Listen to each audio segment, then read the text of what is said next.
Fala galera, e o tão aguardado Pecadores está chegando no cinema de todo o Brasil. Eu já assisti o filme na cabine de imprensa. Essa crítica aqui, ó, completamente sem spoilers.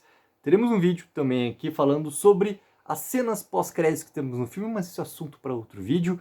Esse filme, ele marca, mais uma vez, a parceria entre o Ryan Coogler e o Michael B. Jordan. E é um filme que tem muito mais a dizer do que puramente uma história que aborda o gênero de terror, que entra muito fortemente ali na história de vampiros. Ele é dividido em dois, praticamente, tá? E até antes de falar, assim, dessa divisão que existe no filme, a história, ela é direta quando a gente já é apresentado num prólogo e volta, basicamente no tempo, volta para 24 horas antes e a gente vê, durante o dia anterior, toda a construção de mundo, a gente vê toda a construção de personagens, a gente vê também muito claramente o que o Ryan Coogler quer falar com esse filme aqui. O filme ele tem mensagens assim que são muito claras e muito diretas sobre o que realmente estava acontecendo no período daquele filme e o que realmente tem de consequências até o dia de hoje. E ele constrói isso de uma maneira assim, ó, com um desenvolvimento que é muito bem feito. Ele dá tempo para as coisas acontecerem. E dentro desse tempo ele vai construindo as relações entre os personagens de uma maneira assim, ó, é praticamente um exemplo a ser seguido. Por quê? Porque esse filme aqui é um filme da Warner, cara. Ele é um filme de grande orçamento. Eu sei que ele é um filme, não é um filme de grande orçamento, mas ele é um filme dentro de um estúdio com um orçamento muito bom. E ao mesmo tempo, quando eu quero falar em relação ao orçamento, que ele não bate em relação a outras grandes produções quando a gente está falando de filmes blockbusters, tá? Ele tem ali um orçamento que é voluptuoso, digamos assim. Então ele precisa entregar coisas de volta. Só que o Ryan Coogler, como ele é um cineasta extremamente habilidoso, ele sabe muito bem colocar dentro dessa história, dentro desse gênero, que é um gênero que, querendo ou não, ele é sim muito, muito, muito comercial, só que ele consegue colocar todas as mensagens e conversar sobre o que ele quer realmente conversar de uma maneira estupenda, dentro, sim, desse tempo todo de desenvolvimento que ele dá para essa história realmente acontecer. A história ela só é bem desenvolvida por causa que existe ali ó, algo chamado preocupação, algo chamado realmente desenvolvimento de personagens. E essa primeira parte do filme, ela simplesmente assim, ó, me ganhou de uma maneira espetacular. Porque tu vai e tu consegue fazer uma imersão por completo desse mundo e tá ali junto com os personagens, vivendo o que tá acontecendo ali e toda essa luta e essa batalha toda que cada personagem ali está, querendo ou não, ainda vivendo dentro de algo que a gente pode chamar de sobrevivência. Porque a sobrevivência, ela tá muito colocada até junto com o título desse filme. Por que o título desse filme é Pecadores, cara? E com esse desenvolvimento todo de personagem, a gente vai entendendo o que tem por trás de cada personagem ali que realmente representa o título desse filme aqui. Então essa primeira parte, ela é estupenda, estupenda, que ela praticamente vira, tá?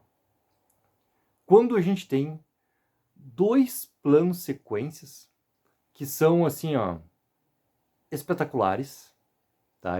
Vou repetir muito essa palavra aqui durante essa crítica aqui chamada espetacular. São dois planos sequências que eles abrem até assim algo completamente inesperado para acontecer em tela. E obviamente que tem coisas ali que são muito bem estruturadas para conseguir realmente deixar forte o que o Ryan Coogler quer falar. E é muito difícil tentar fazer uma volta sobre isso sem realmente entrar nos meandros, né? Sem realmente pegar e começar a contar literalmente o que é cada coisa ali, do que representa.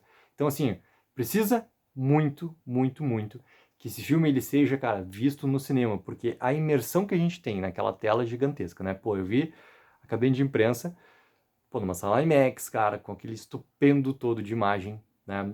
Tendo aquela clara diferença ali do tela por completo com as sequências todas filmadas em IMAX, que não são sequências assim puramente de graça, são sequências escolhidas a dedo para estarem realmente usufruindo toda aquela potência que tem de imagem e de som.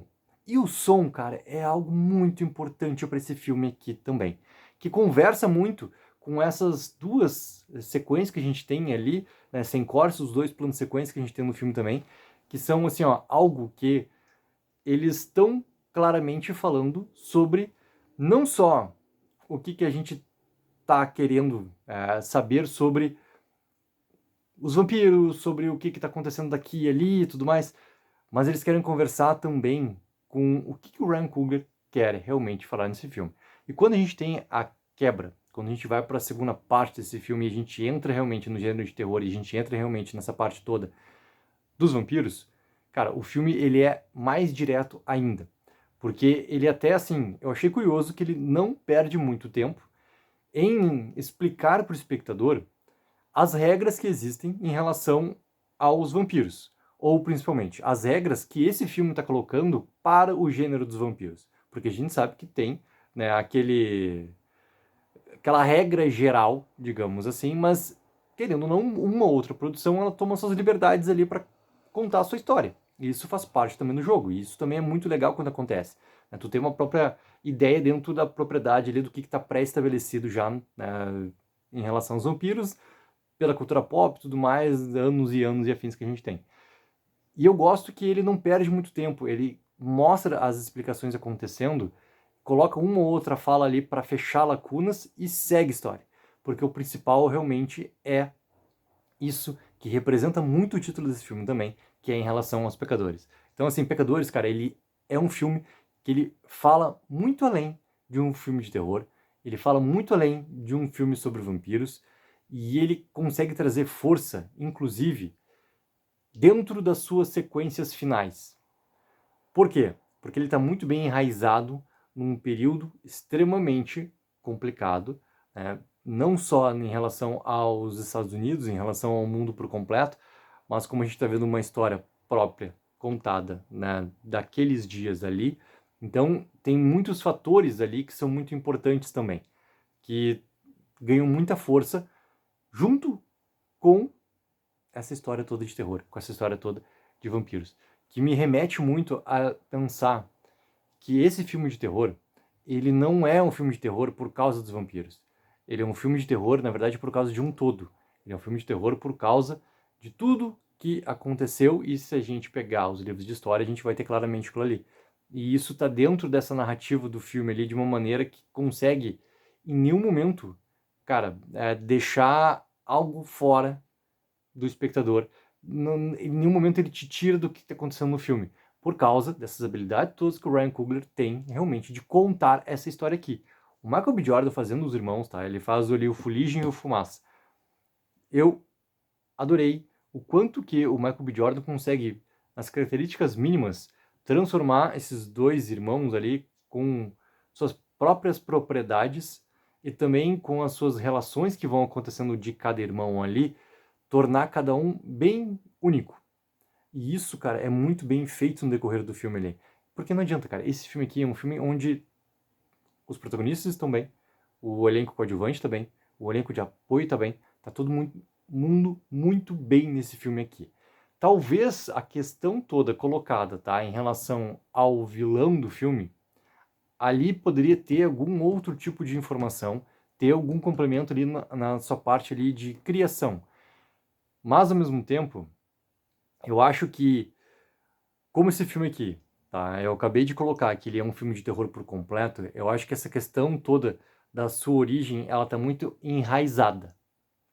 E essa parte de estar enraizada, eu acho que é o que o Ryan Coogler quis colocar realmente como a história desse personagem ali, tá? Mas, querendo ou não, quando eu acabei o filme, esperei as cenas pós-créditos passaram, tudo mais, e saí já pensando e ouvindo também o que os outros críticos estavam achando sobre o filme, aquela coisa toda. Esse detalhe todo do vilão, tá? Talvez seja algo que fique uma ponta que poderia ter sido melhor desenvolvida, tá? Acho que a explicação do Ryan Coogler, para mim, é essa. Ao mesmo tempo, acho que poderia ter alguma coisa além ali para ele ali. Mas, galera, é um baita do filme. Se puder assistir esse filme no cinema, vá. E se puder assistir esse filme no melhor que tiver de tela, no melhor que tiver de som, assista, porque, cara, ele vale muito a pena. E visualmente, e também, o som, ele é muito importante no contar essa história e para nós quanto espectadores, ele é muito bem recebido, porque ele está muito bem feito para aquela tela, ele está muito bem feito também para te ter aquela capacidade toda de som ali que uma sala IMAX tem para te reproduzir. Então, galera, confira no cinema, que vale muito a pena. Coloque abaixo nos comentários expectativa de vocês. Se já foram assistir o filme, coloque o que vocês acharam do filme também. E não esqueçam de dar sempre aquela mega ajuda de curtir o vídeo e assinar o canal. Take04, viva o sonho aqui.